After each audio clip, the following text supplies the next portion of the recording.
ఎప్పుడూ తండ్రి తన పుత్రుడు సుఖపడాలనే కోరుకుంటాడు.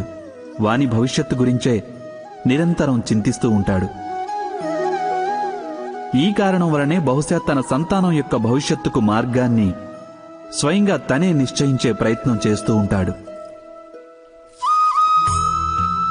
తండ్రి తాను ఏ మార్గాన నడిచాడో, ఏ మార్గంలోని సంకట పరిస్థితులను స్వయంగా చూశాడో, ఏ మార్గంలోని వెలుగు నీడల్ని స్వయంగా చూసి తెలుసుకున్నాడో అదే మార్గంలో తన పుత్రుని కూడా నడవమంటాడు. ఈ కోరికే ఉంటుంది ప్రతి తండ్రికి. నిస్సందేహంగా ఉత్తమ భావనే ఇది.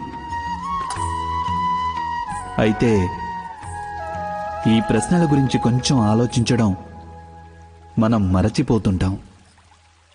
ఏమిటా ప్రశ్నలు?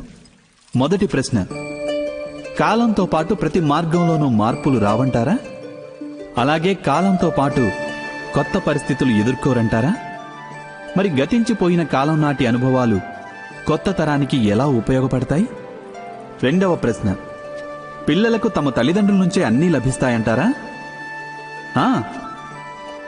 సంతానానికి సంస్కారం నేర్పేది వారి తల్లిదండ్రులే, కానీ మనసులోని సమతుల్యం ఈశ్వరుడిస్తాడు.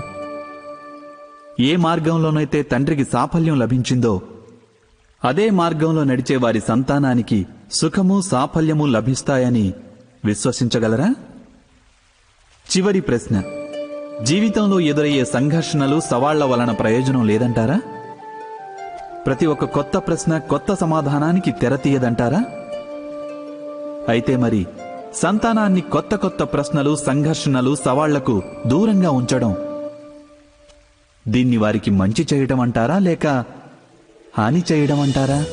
అనగా ఏ ప్రకారంగా సంతానం యొక్క భవిష్యత్తును నిర్మించడానికి మారుగా వారి వ్యక్తిత్వానికి రూపుదిద్దటం శ్రేష్టమో, అదేవిధంగా సంతానం యొక్క జీవిత మార్గాన్ని నిశ్చయించడానికి మారుగా వారికి కొత్త కొత్త సంఘర్షణలు ఎదుర్కొనడానికి మనోబలం, విజ్ఞత అందించడం ఎక్కువ ప్రయోజనకరం కాదంటారా? మీరే ఆలోచించండి.